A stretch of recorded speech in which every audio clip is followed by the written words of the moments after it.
एक घर का दरवाजा खटखटाया और बाहर एक सुंदर सी औरत निकल कर आई और उसने देखा कि एक भिखारी जैसा लड़का सामने खड़ा है हाथ जोड़े और कह रहा है कि मुझे अंदर आने दो और मुझे आपके पति से बात करनी है। जिसके बाद वो लड़की घबरा जाती है और सोचती कि ये कौन आ गया भिखारी हमारे घर और जो कह रहा कि मुझे बात करनी है। उसके बाद फिर वो मानती नहीं है, उसको अंदर नहीं आने देती। तो उसके बाद वह लड़का कहता कि मुझे 50,000 रुपए की बहुत ज्यादा जरूरत है और अगर आप दे दोगे तो मुझे बहुत ज्यादा मदद मिलेगी। लेकिन वो लड़की किसी भी तरह उसकी बात सुनने को तैयार नहीं थी। उसके बाद वो जो भिखारी जैसा लड़का होता है वो कहता कि आप एक बार अपने पति से बात करके देखो और हो सकता है कि वो मुझे पहचानते हो और उसके बाद आप जो आप कहोगे वो मैं करने को तैयार हूँ। अगर आप कहोगी कि आप चले जाओ यहाँ से तो मैं चुपचाप चला जाऊंगा। तो उसके बाद उसकी बात मानकर वह लड़की अंदर जाती है और कहती है कि आप यहीं बाहर रुको, मैं फोन लेकर आती हूँ और पूछती हूँ अपने पति से। तो उसके बाद वो अपने पति को फोन लगाती है और पूछती कि ऐसे ऐसे कोई भिखारी आया हुआ है और 50,000 रुपए मांग रहा है और आपका नाम भी ले रहा है, कह रहा है कि आपको जानता है और मुझे समझ में नहीं आ रहा कि मैं क्या करूं। तो आगे से उसका पति पूछता कि कैसा है दिखने में, तो वो उसका हाल हुलिया बता देती है। तो उसके बाद उसका पति कहता कि इसको अंदर बैठाओ तुम और चाय पानी पिलाओ, तब तक मैं घर आ रहा हूँ ऑफिस से। तो वो लड़की हैरान होती है कि आखिरकार ये कौन है, इसको तो हम जानते भी नहीं है, किसी रिश्तेदारी में भी नहीं है ऐसा कोई व्यक्ति और इससे इतनी जान पहचान कैसे है। जिसके बाद वो लड़का अंदर चला जाता है और वो लड़की उसको चाय पानी पिलाती है और वह बहुत खुश हो जाता है। उसके बाद फिर उसका पति आता है और वो देखता है उसको और उसको उठा के गले लगा लेता है और कहता कि आ गए आप। और उसके बाद फिर उसका बहुत ज्यादा शुक्रिया करता है वो जो भिखारी जैसा लड़का होता है। उसकी पत्नी को अभी भी नहीं समझ में आ रहा था कि आखिरकार घर में हो क्या रहा है और ये कौन नया मेहमान आ गया हमारे घर में और जो 50,000 रुपए भी मांग रहा है। तो उसके बाद फिर वो पूरी कहानी सुनाता है। गरीब जो लड़का था वो कहता कि मेरी बहन की शादी है और 50,000 रुपए की सख्त जरूरत है, मेरे पास और कुछ था नहीं, घर भी गिरवी रखा हुआ है और मुझे समझ में नहीं आ रहा था कि मैं मदद लूं तो किससे लूं।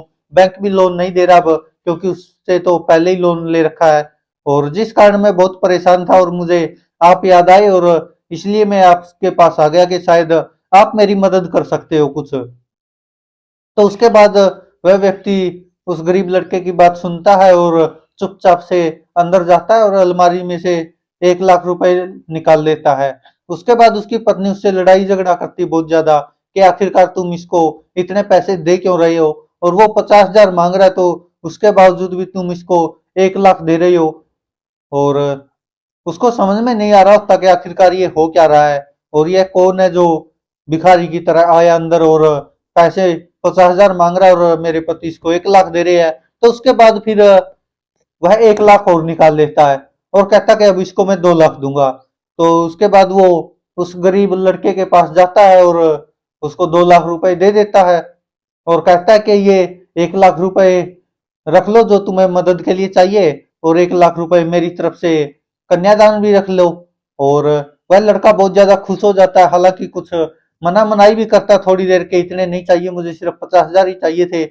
लेकिन वो उसके बावजूद भी जबरदस्ती व्यक्ति उस गरीब लड़के को दे देता है 2 लाख रुपए। उसके बाद फिर उसकी पत्नी उसको घूरती रहती है और फिर वो आदमी कहता कि ये पैसे तुम्हारे लिए ही है, इनको लौटाने की जरूरत नहीं है, ये मत समझना कि ये उधार है, ये तुम्हारे लिए ही है और तुम ही रखोगे। तो इसके बाद उसकी पत्नी और गुस्सा हो जाती है और वो उस भिखारी के साथ लड़ने लग जाती है कि तुम कौन हो, क्यों ऐसा कर रहे हो, हमारे पैसे क्यों ले रहे हो, ये वो, और उसके पति से भी लड़ती है वो।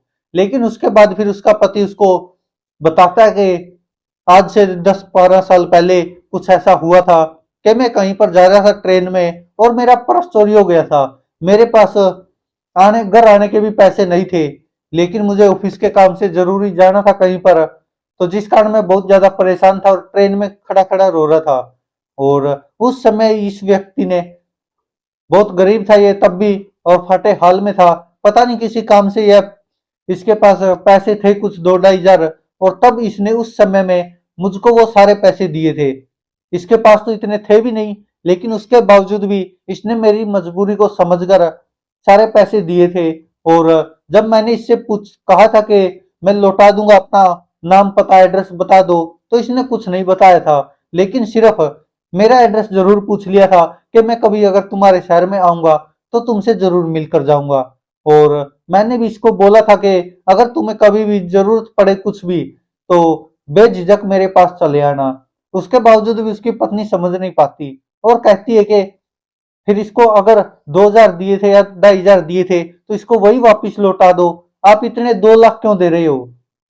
तो वह व्यक्ति फिर समझाता है अपनी पत्नी को कि इसके पास तब सिर्फ इतने ही पैसे थे, लेकिन इसने फिर भी मेरे जैसे अनजान व्यक्ति की मजबूरी को समझते हुए मेरी मदद की थी उस समय। अगर यह उस समय मेरी मदद नहीं करता तो शायद मेरी नौकरी भी चली जाती और शायद मुझे बहुत भटकना भी पड़ता, क्योंकि मेरे पास तो घर आने के भी पैसे नहीं थे, सारे चोरी हो गए थे पर्स के कारण। तो उसके बाद फिर वो व्यक्ति रोता हुआ उस को गले लगा लेता है और कहता कि वास्तव में तूने मेरी दोस्ती निभाई है।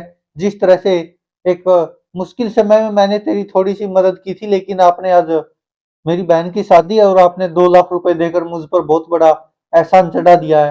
तो वो व्यक्ति कहता कि इसमें एहसान चढ़ाने वाली कोई बात नहीं है।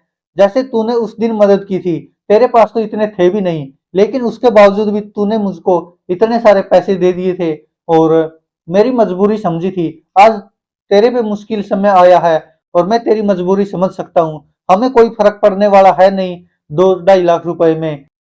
अगर तेरी बहन की इससे अच्छे से शादी हो जाएगी तो इससे बड़ी खुशी की बात कोई नहीं हो सकती। लेकिन शायद उसकी पत्नी अभी भी वो बात समझ नहीं पा रही थी कि आखिरकार यह 2 लाख रुपए क्यों दिए उसने। दोस्तों, अगर आप भी दोस्ती का महत्व और मुश्किल समय का महत्व समझ गए हो तो कमेंट करके जरूर बताएं, आखिरकार उसकी पत्नी क्यों नहीं समझ पाई। धन्यवाद दोस्तों।